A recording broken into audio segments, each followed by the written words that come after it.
Shae Russell from mining.com.au, and I'm coming to you from the Rule Investment Symposium. And next to me on my right is probably one of the hardest men to get at the moment, Andrew Tunks, chairman of Meteoric. How are you? I'm great, Shae. How are you? Good, thank you. Now, you actually owed me an interview from this time last year, so I'm so glad. Didn't we do last year? We didn't do last year. You ran off. I think Ducking you went and weaving. Yeah, I think you went to smash some golf balls. That's on my agenda for today, you should know. It certainly is. But I'm so glad I've got you here. You have just landed. You're fresh from Washington.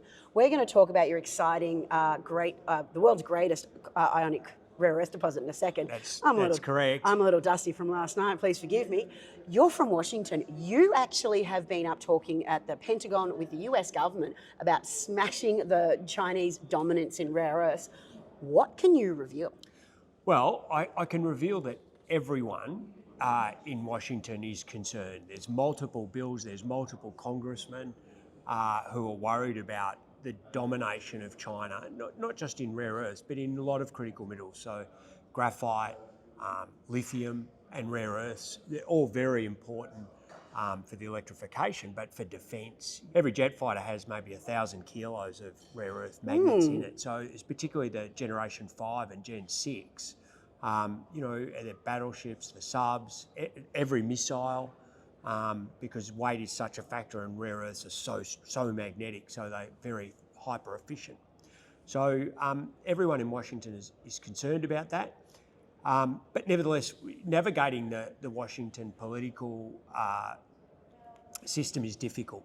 And so we've been up there talking to various groups, various congressmen, various Senate select committees, different committees such as the House Armed Services Committee, etc. So we're making progress and looking to supply our rare earths into the Western supply chain. And really that means Europe and the US, both of whom have processing facilities, but both of whom need to beef up their processing facilities. So we're talking to them not just about us, but about what happens post-mining and where does our material go and how is it treated and how do we make a magnet. And the US strategic stockpile is a really interesting one. The US has a stockpile of rare earths, but it's a small stockpile. And as we know, China are absolutely... It's already been written into law that China are stopping the export of rare earth magnets. Yep. So that you will only be able to buy a car, you will only be able to buy a hairdryer, whatever it is that contains the magnet, no longer the magnet in isolation. And that's an enormous risk to everyone when one country has 90-something% of the magnet making facilities. And we're seeing this. We're seeing, and China has the means to overproduce. And so they've built out all this additional capacity that is not being used. And this is not just in rare earths, but across the industrial base. And everyone needs to be worried about that. We're seeing the price of cheap imports coming in. We've seen the US and the European Union apply tariffs. So, for a humble geo, there's a lot to learn and a lot of... it's a very different life, I suppose, than what I had previously lived, where I've been out exploring, negotiating with governments and looking at agreements and how to get my product into the United States and get support from them. And we've already had some expressions of support from the Exim Bank, for example, on our debt facility that we will need. Now, we're not ready for the debt yet, but when the plan is being built, how do we structure that? So there's lots of ongoing talks.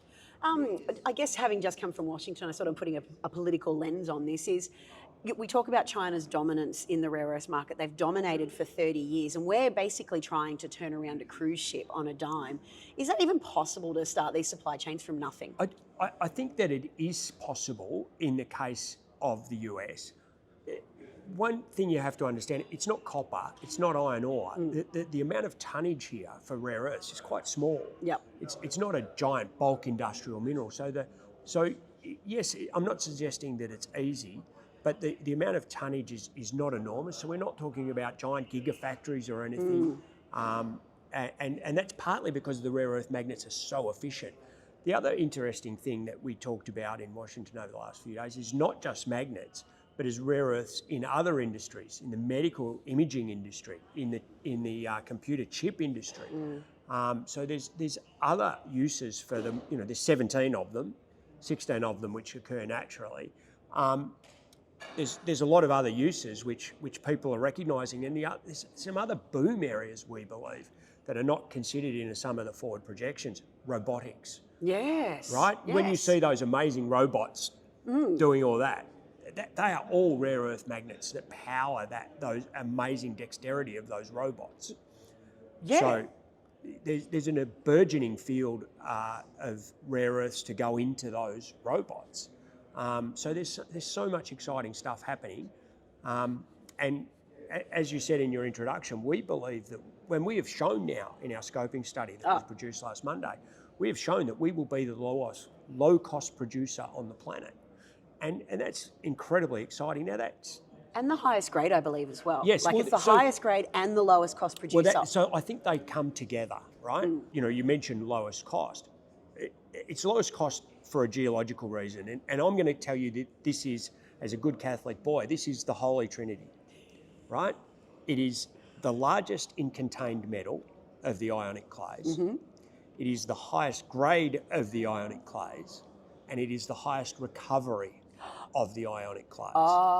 So we have the Holy Trinity. We are the largest, we are the highest grade, and we have the best met. Yeah. When you get those three, there is no other option but to be the lowest cost. Yeah. Right? We're working with very low cost, 100% renewable power in Brazil. So we have big advantages there. It's a low cost employment. Well, it's not a low cost employment environment, but it's a middle cost employment environment. And so we see this as, and already in 2 years, we've gone from zero resources to over 600 million tonnes. I mean, Stunning. It's ridiculous. It's stunning. It's ridiculous. And that in our scoping study, we envision a plant that produces 5 million tonnes of ore per annum. At that rate, that's a 140-year mine life. Yeah. Right? So we need to build a bigger plant because What a lovely problem. there's no, and we've explored such a small percentage of the ground that we have. This is clearly going to be billions and billions of tonnes, and can be and this is what I said to some of the congressmen yesterday. I'm not here trying to sell you a 5-year project. Yeah. This is a life project. We will be dead before this finishes mining, and this is the place that can supply the Western supply chain for multiple years. Now, it can't do it on its own. One of my things is I'm not against China. I'm just against monopolies, and I don't want to be the only supplier. That's never healthy. But we could be the driver of a new supply chain outside of China. This is a genuine multi-generational deposit Yes. in rare earths. Now, when we talk multi-generational deposits, we're often referring to copper or gold and silver mines. Absolutely. So for a rare earth deposit, it is extremely unusual. You came out and the best success stories came out of nowhere. Yeah. You came out of nowhere. This went to a penny stock that was, just Sure. a little bit of a joke on the ASX to. Thanks. We said that behind your back. Sorry. To the absolute standout of what you've been able to do. How did this overnight success happen? Because it's never an overnight success. No, it's not. I think this comes about because of spending 10 years in Brazil doing hard work and around the gold projects that we looked at and the way you treat people. So making relationships in Brazil, treating people well, growing a staff, growing a good culture, and then what happens is people come to you with projects. You see, and I think one of the things that you're right, Meteoric has been a micro cap stock, but we've been a super active stock. We're always out there. We spend a lot of our money on drilling and exploring. We give ourselves a chance. We are no lifestyle company. Yep. And so when you're out there, people who have a project and are looking for someone to add technical expertise in exploration, they see that we're active. We're not sitting on our hands. We're not talking it up. We're out in the field. We're drilling. We're sampling. And so now that's all. You're often budget constrained, but we always were proud that we continued with that aggressive exploration story, and I think that's paid off. And so the project came to us. Absolutely has paid off. The project came to us through relationships that we made along that Brazilian journey. Yeah. And it absolutely has paid off. I mean, look at what your hard work has achieved. I love this Holy Trinity Yes, argument that you've good. put I'm worried forward. that I'm going to hell, but I'm already going, Shae, so it's okay. I'll see you there then. Exactly. I got a few friends, I reckon.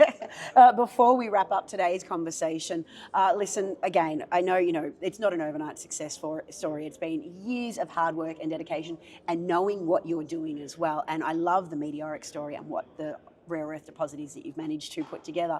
But what comes next? Now, obviously, you will need funding to bring this project to life, but what can people sort of expect to see over the next 6 months? Like, what are you now delivering, essentially? So we've got a very tight time schedule. So we've moved straight from the scoping study straight to a PFS. So we've started the PFS already, pre-feasibility study. We're looking at putting in a pilot plant, so a commercial-sized pilot plant to produce product that we can send to the US, to Europe, to the different off-takers, because there is an industry outside of China and everyone wants to understand the spec of what you'll produce. So we're talking about not large scale, but that will also, the pilot plant will also allow us to train up the staff who are going to work on the maiden plant when that's built. So we've still got drilling to do, we've still got exploration to do, and that will be around expanding the current mining footprint in the southern hub, which is where the scoping study is.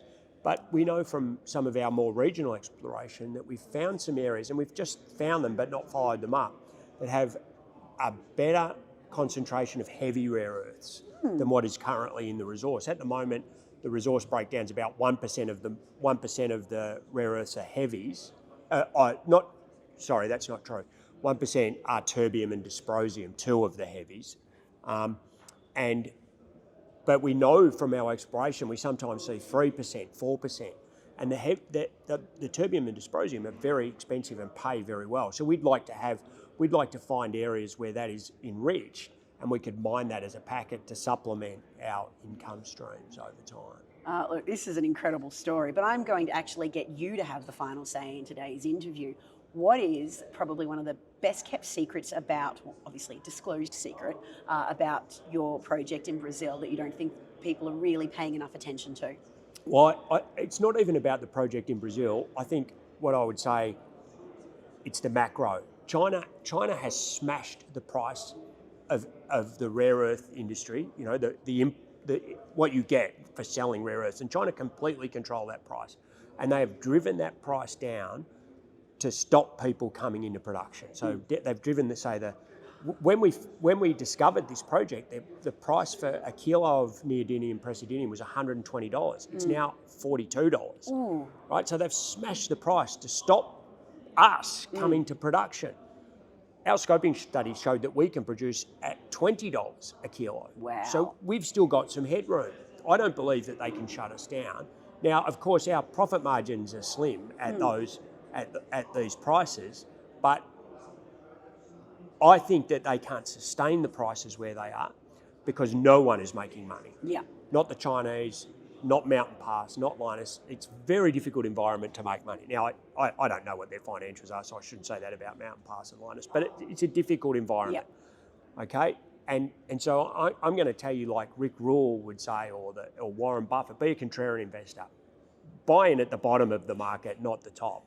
Now is the time to be buying in. The rare earth price is in the toilet. It is an extremely volatile set of commodities. Get in now while it's low and reap the benefit because we see 10 times fluctuations in the rare earth price. And our project is so strongly levered. As the low cost producer, we are so strongly levered to the price. When the price reacts as it must, be a Meteoric owner. Oh, I love it. Listen, Andrew, thank you so much for letting me talk to you. I know you've had a big couple of days, so I really appreciate your time today. And geez, I'm looking forward to what Meteoric do because it's rad. Thank you, darling. It's great to talk, and see you at lunch. Yeah, I'll see you at lunch.